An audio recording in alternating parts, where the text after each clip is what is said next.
Okie dokie dokie day, folks. Welcome back. But before we log on to the lab machine and talk about defining inventory, a quick disclaimer. There was a bit of an accident in the lab earlier today between videos, and I had to, what we called, when I was taking this class, restore from tape. And so I went back to a last known good configuration, and that completely blew out my AveraSell data. Thank God I had a backup, because I was able to, from what I can see, restore the key files we need, so that way the AveraSell software should function as close to how we set it up. If something totally fails or goofs, that would be why. So, quick disclaimer about that. Let's go ahead and get logged on to the computer and then to AveraSell, and then let's talk inventory. And we're going to wait for this. Knowing my bad luck. Thank you. As you can see, there's the backup. There's the Data 2 folder with all of our files that make our company function. There's the company.tps, which controls the choose company prompt and a few other things. There are the registration files, and there's the AveraSell improved installer that I had to re-download. So yes, I'm not joking around when I say I had to restore from tape. It's so much a restore from tape that my mouse cursor's not even the way I wanted it. Oops. Let's fix that real quick. And if you're wondering why I leave the goofs in here and why I don't completely, cooking show this and not tell you guys about these goofs, it's because I believe that by leaving my goofs in here and by talking about them, maybe you can avoid having the same mistakes or learn from my mistakes, that we do need backups, and we do need reliable backups at best. So there we go. Now our cursor's back. Everything else is the way we need it to be. Let's do this. And let me tell you, I was running scared, thinking I was not going to be able to get back in here, and I was going to have to try to recall all of our settings from scratch. So I'm going to click on this, and my sales ID in this case is CGF, and my password is 123123. Booyah, we're back. In fact, what I'm going to do, actually, no, I shouldn't have done that. Log out. Oops. POS, enter. There, now I've got full access to my program. I'm going to run a backup here just so we have a backup just in case. And I want to back up my files now, please. Thank you. Backup now. And I want to log back on as POS. Okay, now let's talk inventory. We've got a few different ways to add inventory. Guys, there are multiple ways to skin a cat. But before we talk inventory, in the sense of defining inventory, we should probably talk about departments and categories. Let's do it. So to get to this, we'd go to Utilities and Departments or Categories. In fact, before we do that, let's do something here. Let's go Departments, and we are going to add a department. And department code, DRK for drinks. Actually, that's ADM for admin. We're going to call this admin items. And there we go. We're not going to have it do any auto skewing. We're just going to bring that together. And let's see, do I see? Yes, there's my admin items thing there, and we're going to close. We're going to go back to utilities. We're going to add us a category.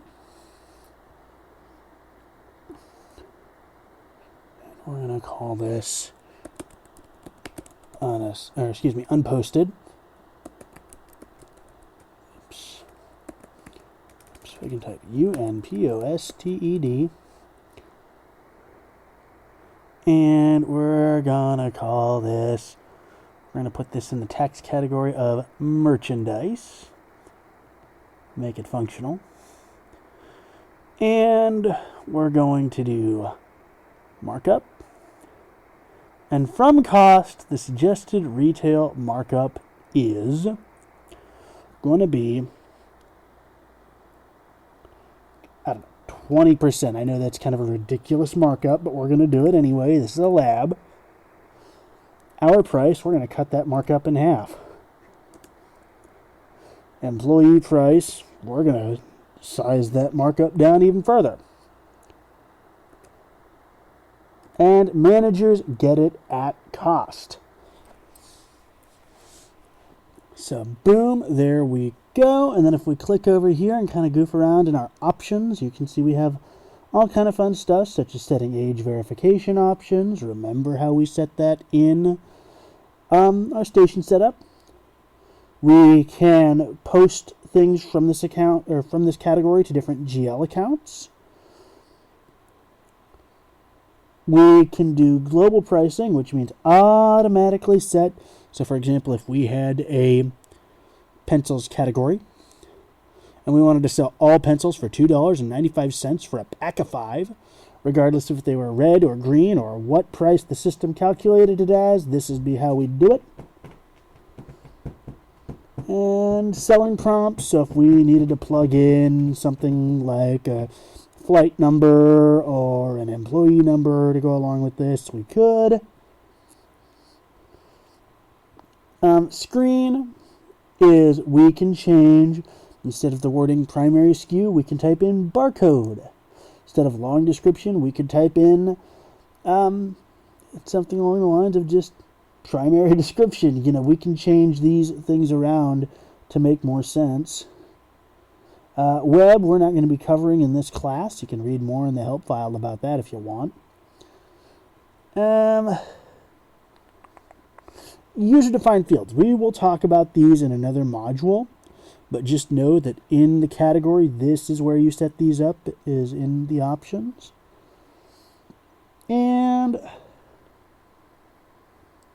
promo pricing. This is where you add your promotional pricing on the category basis. You've got some category defaults, such as being able to track stock quantities, if I can speak right.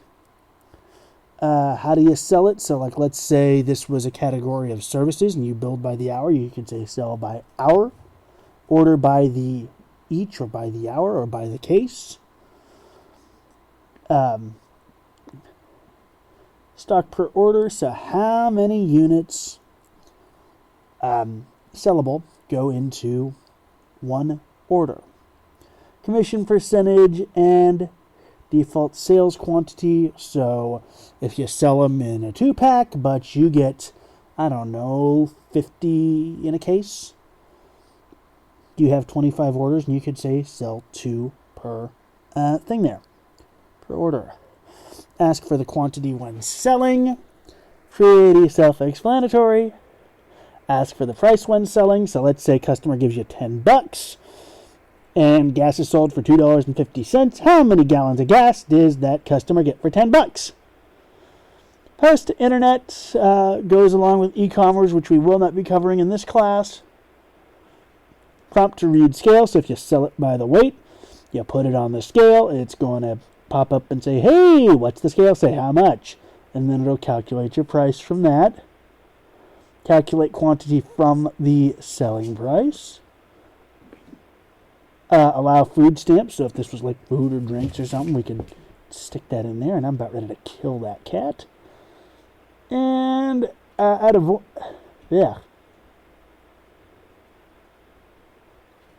Let's see here. Add vendor when adding items. So if you created, say, a drinks category and you sold from both Coke and Pepsi and some no-name soda company and Aquafina water and Starschmucks coffee, this would be, you could plug in your vendors, adding them that way. Put in default warranty code, whether your own shop warranty or the manufacturer's warranty. We can define those. And add to label list when you receive it on your PO, and the label ID is what, and you can use this button to look it up. And auto SKU setup. If we wanted the computer to do auto SKUing for us, we could set these, which I never have found a reason to do auto SKU, so we enter. And why did we make us an unposted category? So if you quick add something on your invoice, it's going to go into your unposted category, and we can set that up. And we're just going to go ahead and leave that in the unassigned department. Add another category and call this drinks. It's the category name. We're going to say that any drink purchased is a non-taxable item. Why? Because we can. We're going to say markup. And we're going to say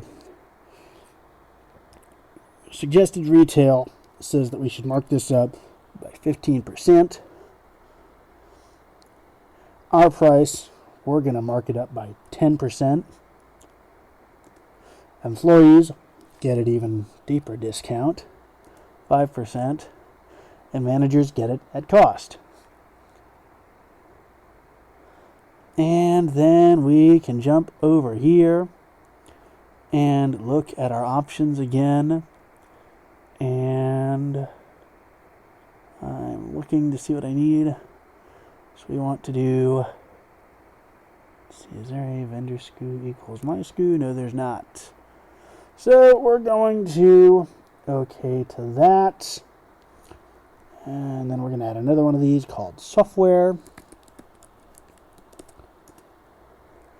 And tax category is merchandise.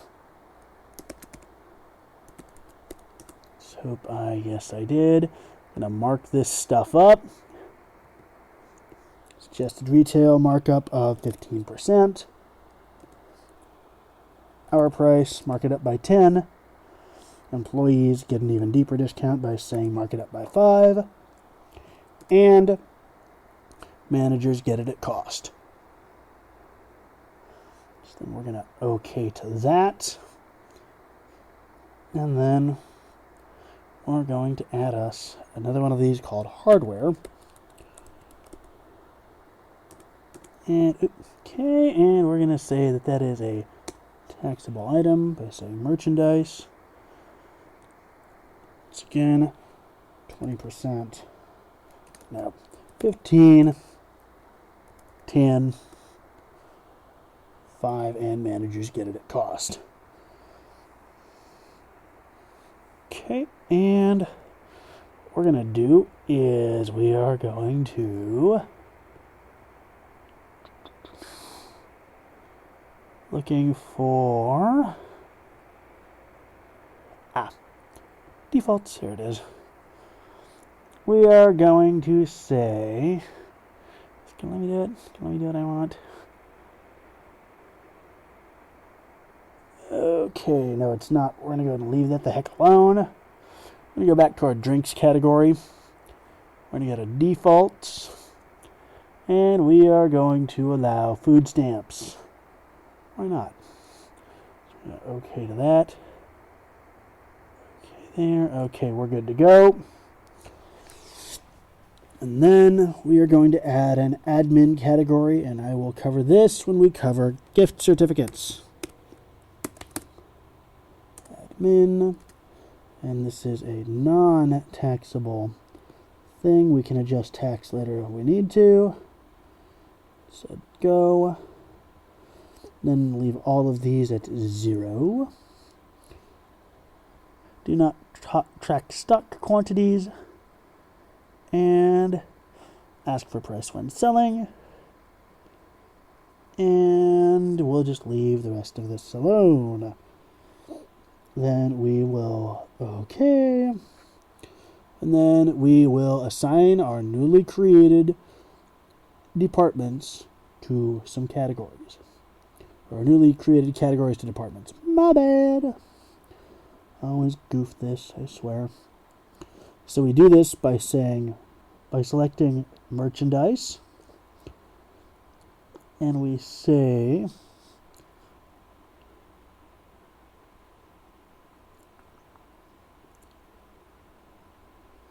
we are doing departments. So we say assign categories. We can pick these out and we can say that we are going to assign drinks.